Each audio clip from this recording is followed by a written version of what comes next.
Well, there's been a lot of talk lately about a so-called code red warning coming for American bank accounts because inflation is heating back up and private credit is starting to wobble.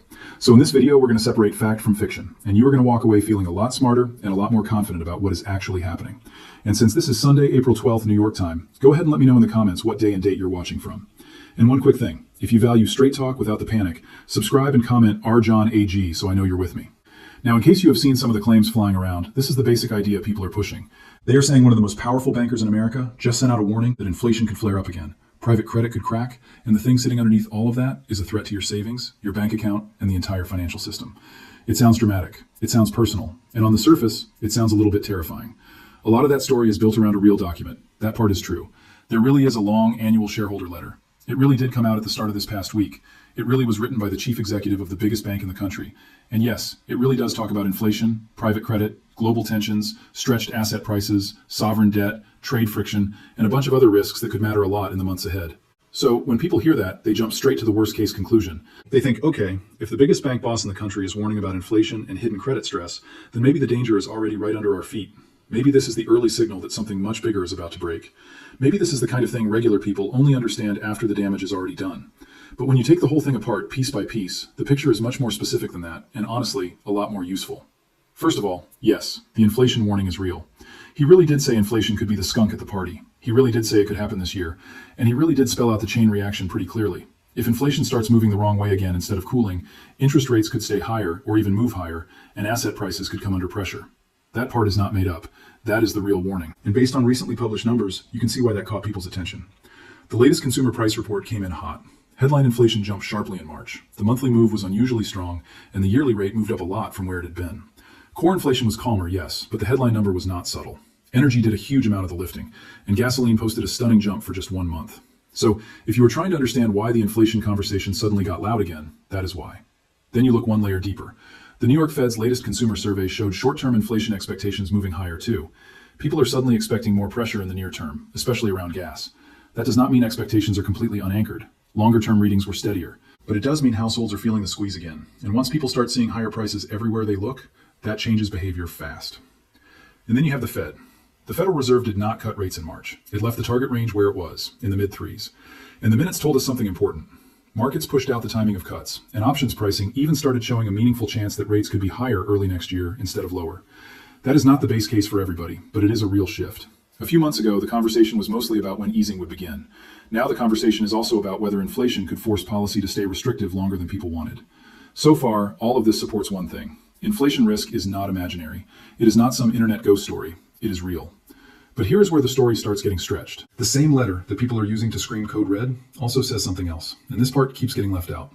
On private credit, the actual wording is much more careful than the panic version. The point was not that private credit is guaranteed to blow up the banking system. The point was that standards have been getting weaker, transparency is not great, valuations can be fuzzy, and losses in a future credit downturn could come in worse than people expect. That is serious, but it is not the same thing as saying your checking account is suddenly sitting on a trapdoor. In fact, the letter goes the other direction on the biggest claim. It says private credit probably does not present a systemic risk in the grand scheme of things. That is a huge distinction. Not a tiny one, a huge one. And this is where I think a lot of people get lost. They hear the words private credit, and because the term sounds hidden and technical, they assume it must be some secret bomb buried under the financial system.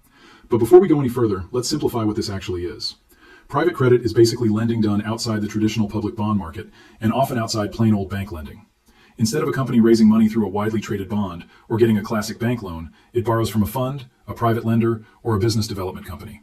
A lot of those loans go to middle market businesses. A lot of them are customized. A lot of them are floating rate. And a lot of them are harder to value quickly because they do not trade in a deep public market every day. That last part matters. Because when something trades every day in public, you may not like the price, but at least you can see the price.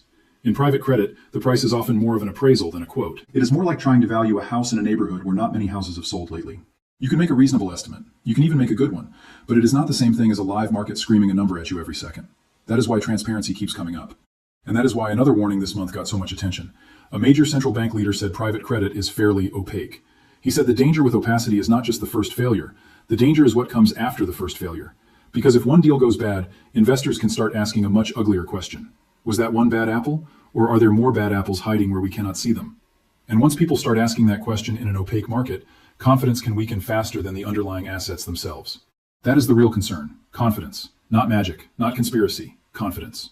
Banking, lending, and investing all run on confidence. They run on the belief that the money is there, the marks are reasonable, the collateral is real, and the next person will not sprint for the exit before you do. Once that confidence starts to wobble, even healthy parts of a system can feel stress. Now, does that mean we are staring at a repeat of the financial crisis? No, and I want to be really clear about that. There are parallels, sure. Opacity matters, leverage matters, maturity mismatch matters, confidence matters. All of that rhymes with old financial accidents, but this is not a carbon copy. The structure is different, the funding is different, the regulation is different, the role of insured deposits is different, and the scale of the problem, at least right now, is not the same as people make it sound when they turn every warning into an instant doomsday video. Let me show you what I mean. I think the cleanest way to understand this is to stop imagining one giant explosion and instead picture three pressure zones building at the same time. The first pressure zone is inflation itself. This one hits regular people directly. If prices for gas, food, insurance, utilities, repairs, and everyday basics run ahead of what your money is earning, your account balance may look stable, but your buying power is shrinking. So even if your bank is perfectly fine, your money can still feel weaker in real life. That is why the inflation warning matters so much. Not because your bank app stops working, because the dollars in it may buy less. The second pressure zone is rates staying high for longer. This one hits borrowers, especially the kinds of companies that borrowed at floating rates or borrowed on optimistic assumptions. Private credit lives here in a big way. A lot of these loans reset with rates. A lot of these businesses are not giant fortress companies. They are smaller, more leveraged, and more sensitive to rising interest costs. So when rates stay elevated, the pain does not always show up on day one. It shows up over time, as cash flow gets squeezed month after month. The third pressure zone is confidence. This one is less visible, but it is the one everybody watches once cracks start showing. If investors begin to think marks are too generous, underwriting got lazy, or redemption promises are too flexible compared with the actual liquidity of the assets, then you can get a chain reaction. Not necessarily a collapse, but a chain reaction. Withdrawals rise, funds cap redemptions, new money slows, lenders become more careful, borrowers have fewer options, and then the whole market feels tighter even if no giant blowup happens. That is the actual story. And once you view it that way, recent events start to make a lot more sense. Over the last several weeks, a number of private credit funds have been dealing with heavy redemption requests. Some restricted withdrawals, some raised caps, some used balance sheet support to meet requests. Some said the problem was concentrated among a relatively small set of investors. That last detail matters, by the way. A wave of redemptions does not automatically mean everybody is panicking. Sometimes it means a specific group wants out fast. But even then, it still tells you something important about confidence.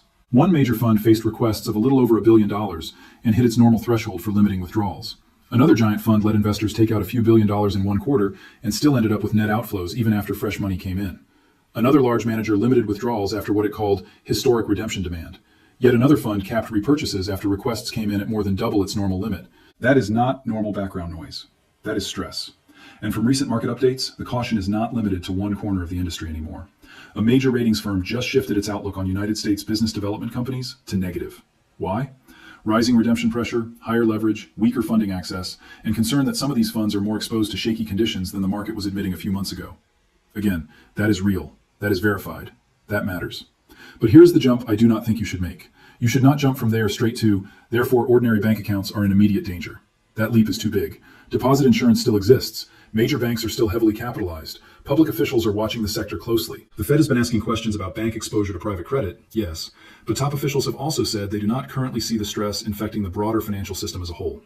Even a Federal Reserve research note from last year said the financial stability implications of banks lending into private credit looked limited so far, even while warning that the growing connections deserved close monitoring. That is a much more grounded way to describe where we are. Real stress, real monitoring, real reasons for caution, but not instant retail deposit doom. And if you think about it, that makes sense. Your neighborhood checking account is not the first domino in this story. The first domino is more subtle. It is credit performance. It is marks. It is refinancing risk. It is investor withdrawals. It is lenders getting nervous. It is spreads widening. It is capital getting more selective. It is businesses that could refinance easily last year, finding that the door opens more slowly now. That is how these things usually travel. They do not start with the average person waking up and finding a frozen debit card. They usually start with a harder question somewhere deeper in the system. Is this loan really worth what we said it was worth? Is this borrower really as healthy as we modeled? Is this structure really liquid enough for the promise we made to investors? And by the time those questions reach the public, they often show up as tighter lending, slower hiring, more caution from investors, and weaker confidence. That is why I think the bigger risk for regular people, right now, is not that cash disappears overnight. It is that money gets quietly weaker while credit gets harder to access. And that leads to something else that matters a lot. The panic version of this story acts like inflation and private credit are two separate storms that just happen to be arriving together. I do not think that is the best way to look at it. I think one of them feeds the other. If inflation stays sticky, the Fed cannot rush to rescue every weak borrower with lower rates. That keeps pressure on floating rate loans. It keeps pressure on private credit portfolios. It keeps pressure on companies that were already living on thin margins. and it gives investors one more reason to pull money from products that were marketed as steady and dependable. So the inflation story is not just about grocery bills and gas pumps. It also changes the financial plumbing. That is why the latest inflation numbers were such a big deal. And that is why the market paid so much attention to the Fed minutes. In those minutes, officials noted not only the jump in energy prices and the shift in rate expectations, but also notable increases in redemption requests at several private credit funds. That is a very important combination. It tells you policymakers are not looking at these issues in isolation. They are watching the interaction. Now, here is another fresh development that tells you the market is taking this seriously. Wall Street just built a new tool that lets investors bet against pieces of the private credit world more directly. In plain English, they are creating a more organized way for the market to hedge or short the sector. That does not prove disaster is coming. Markets build hedges for all kinds of reasons. But it does tell you something about mood. People do not spend time engineering new ways to bet against an area unless there is real demand for protection. And if that still feels abstract, think about what that means emotionally. It means the conversation has moved past, hey, should we maybe keep an eye on this? It has moved toward, okay, how do we protect ourselves if this gets worse? That is a different stage of concern. Now, one thing I want to challenge directly is the idea that all of this automatically means a giant repeat of 2008 is sitting right in front of us. I get why people say that. The comparison is tempting. Opaque assets, confidence shocks, hidden leverage, regulators sounding more alert. It sounds familiar. But the better comparison is not identity, it is pattern. Back then, the system was loaded with widely distributed exposures tied to housing, enormous leverage, and a level of interconnected fragility that the public did not fully appreciate until it was too late. Today, the trouble spots are more concentrated, more specialized, and in many cases tied to funds with limited liquidity rather than core deposit-taking banks. That does not make the stress harmless. It just means the transmission path is different. So I would be careful with anybody who tells you this is definitely the next financial crisis. I would also be careful with anybody who tells you it is definitely nothing. Both are getting ahead of the evidence. The smarter view is this. The pressure is real. The opacity is real. The redemption story is real. Defaults are rising. And some of the most trusted people in global finance are openly saying the system needs watching. At the same time, the direct bank account collapse framing is exaggerated, and the official documents do not support that version nearly as strongly as the viral storytelling does. You can even see that in the private credit default data. According to the latest publicly available figures from a major ratings agency, defaults among United States corporate borrowers in private credit hit a record last year. Not a mild uptick, a record. And the report pointed to something very important. Many of these businesses are exposed to floating rates with minimal hedging. That means high rates are not just an inconvenience. They are a direct pressure point on cash flow. So when someone says, well, why are investors suddenly jumpy if this market looked fine for so long? That is one answer. High rates do not always break things right away. Sometimes they weaken them quietly until the cracks finally become visible. And there is another reason the market is nervous. The recent strain is not just about rates. It is also about business quality. A lot of private credit money chased middle market companies during the easy money years. Some of those businesses are solid, some are not. Some were underwritten with optimistic adjustments, rosy forecasts, or assumptions that refinancing would stay easy. Some rely on industries now facing fresh disruption, including areas that investors worry could be reshaped by artificial intelligence faster than expected. So when performance questions start surfacing, the market is not only asking, what are rates doing? It is also asking, what exactly do we own? That is where opacity becomes dangerous. Because if the answers were obvious, people would not panic as easily. Uncertainty is what makes everyone more sensitive. Let me give you a simple picture. Imagine a room where the lights are low and someone says one section of the floor might be weak. If the room is bright, people walk over, inspect it, and move on. If the room is dark, everybody starts backing up at once. Not because the whole building is definitely collapsing, but because nobody can see enough to feel comfortable. That is private credit right now. Not every floorboard is rotten, but the room is too dim for comfort, and a few loud cracks have made everyone step back. Now, what about the actual banking system? What about major banks? What about the phrase code red being attached to your account?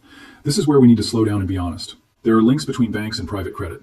Banks provide financing lines, banks partner with funds, banks lend to vehicles that lend onward. Banks also compete with and distribute around the sector in different ways. Those connections are real. Regulators know they are real. That is part of why the Bank of England launched a private market stress exercise and why the Fed is asking questions now. Interconnections matter. But real connection does not mean immediate contagion. A fire alarm in one building on the block is not the same thing as your house already burning down. The reason officials ask for exposures is precisely because they want to know what is manageable, what is concentrated, what is hedged, and what is not. Monitoring is not the same thing as failure. And I know that sounds less exciting than the viral version, but that is usually how reality works. It is usually messier and less cinematic. There is also a practical detail that should calm people down a bit. Deposits at insured banks are protected up to the standard limit. That does not solve inflation. It does not solve a credit crunch. It does not guarantee every financial asset you own will hold value. But it does mean the lazy version of the story, the one that says your ordinary bank balance is just suddenly gone because a private credit fund had redemption problems, is not a serious way to explain the current setup. So, if the real risk is not exactly that, what is it? In my view, the real risk comes through three everyday channels. The first is purchasing power. If inflation stays hotter than expected, the money sitting safely in your account can still lose ground in real terms. People focus on whether the dollars are there. They should also focus on what the dollars do. The second is access to credit. If lenders become more selective because they are worried about defaults, valuations, or liquidity, borrowing gets harder and more expensive across the economy. That can hit small businesses, home buyers, commercial borrowers, and employers. It can slow activity without producing some dramatic headline crisis. The third is market sentiment. If investors decide a whole slice of credit deserves less trust, that change in attitude can pressure prices, fundraising, and refinancing long before the public sees any single giant failure. And when sentiment turns, it can move much faster than most people expect. This is also why the next set of signals matters so much. A lot of people are watching the big bank earnings that are scheduled for early this coming week. That is smart. But watch the right things. Do not just stare at the headline earnings number and decide everything is perfect or everything is broken. Listen for commentary on reserves, credit quality, lending standards, exposure, funding conditions, and whether management sounds more cautious than it did last quarter. That is where the useful clues usually are. Also watch the next inflation data very carefully. The producer price report is due soon.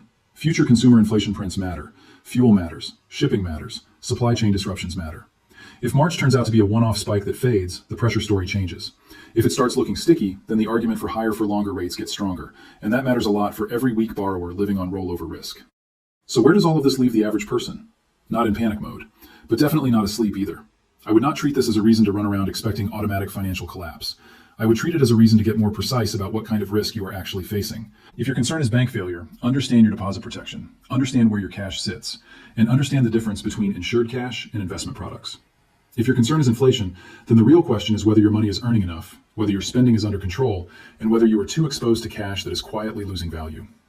If your concern is recession or tighter credit, then the question becomes how dependent you are on cheap refinancing, easy borrowing, or asset prices staying elevated forever. Those are better questions than, is everything about to blow up tomorrow? And there is one more layer that makes this story worth watching. Before the March CPI surprise even landed, the latest personal consumption inflation gauge had already shown that price pressure was not fully gone. Then, right after that, the preliminary April consumer sentiment reading sank hard, which tells you households are not exactly feeling relaxed about where things are headed. In other words, this is not just a market story. It is starting to bleed into how consumers feel, how they plan, and how much confidence they have about the next few months. That matters because economies do not run only on balance sheets. They also run on behavior. If families feel squeezed, they spend differently. If businesses feel less certain, they hire differently. If lenders feel less certain, they price risk differently. And if all three happen at once, you do not need a dramatic collapse to feel the slowdown in everyday life. So another question for you is this. What worries you more right now? Hotter inflation or tighter credit? I would genuinely like to know how you see it. That is exactly why the market is treating every new data point like a stress test, not just another headline to ignore. And here's a question for you. Do you think this is a real warning shot about the economy? Or do you think the internet is turning a serious but manageable risk into a panic headline? Let me know in the comments, because to me, the most honest answer is somewhere in the middle. The warning is real. The reason for concern is real. Inflation came in hot. Energy pressure was intense. Short-term inflation expectations moved higher. The Fed minutes showed officials watching both inflation and private credit stress at the same time. Private credit funds have faced heavy redemption pressure. Defaults have climbed. Ratings firms are getting more cautious. Regulators are actively studying the links. All of that is real. But the cleanest correction to the panic narrative is still this. The top banker whose letter started much of this conversation did not say private credit is an obvious systemic bomb. He said almost the opposite, while still warning that future losses could disappoint people badly. That is a much more nuanced message. And nuance matters a lot when money is involved. It is the difference between saying, watch this carefully, and saying, run for your life. Those are not the same sentence. One more thing, and I think this is important. In stressful financial moments, people love all or nothing stories. They want either total safety or total catastrophe. But most real damage happens in the gray zone. It happens when inflation chips away at savings for longer than expected. It happens when businesses refinance on worse terms. It happens when investors demand their money back from products they thought were steady. It happens when lenders quietly tighten and the economy loses some momentum. It happens when confidence gets thinner before anything actually snaps. That gray zone is where we are right now. And honestly, that is why this matters. Because if you only prepare for a Hollywood-style collapse, you can miss the slower, more common version of financial pain. The version where nothing dramatic happens overnight, but people still end up worse off because their money buys less, credit dries up, investments reprice, and opportunities shrink. That is why I would focus less on the phrase code red and more on the phrase higher pressure. Pressure on prices, pressure on rates, pressure on borrowers, pressure on funds, pressure on confidence. That is the better summary. And if you're successful, share your success story in the comments so others can stay motivated. Now, I also want to point out one more thing that gets overlooked when fear gets loud. There are still stabilizers in the system. Long-term inflation expectations have not completely blown out. Policymakers are not ignoring this. Some officials have explicitly said the stress appears contained for now. Some funds meeting redemption requests are using the gates exactly the way their structures were designed to use them, which is not pleasant for investors, but it is different from a chaotic run. And major banks still entered this period from a much stronger capital position than the system had before the last giant crisis. That does not erase the risk. It just keeps us honest. And honesty is the whole point here. So, how likely is it that this turns into an immediate disaster for everyday United States bank accounts? In my opinion, very low. Much lower than the panic framing suggests. But how likely is it that inflation stays more stubborn than people hoped, credit conditions get tighter, private credit investors stay nervous, and pockets of stress keep spreading through the market conversation? I think that possibility is very real. That is the setup. Not nothing. Not apocalypse. Pressure. And if you remember that, then the headlines start making more sense. The scary ones no longer control you, and the reassuring ones do not lull you to sleep either. You can see the situation for what it is. A genuine macro warning with some exaggerated packaging wrapped around it. So keep your eye on the inflation trend.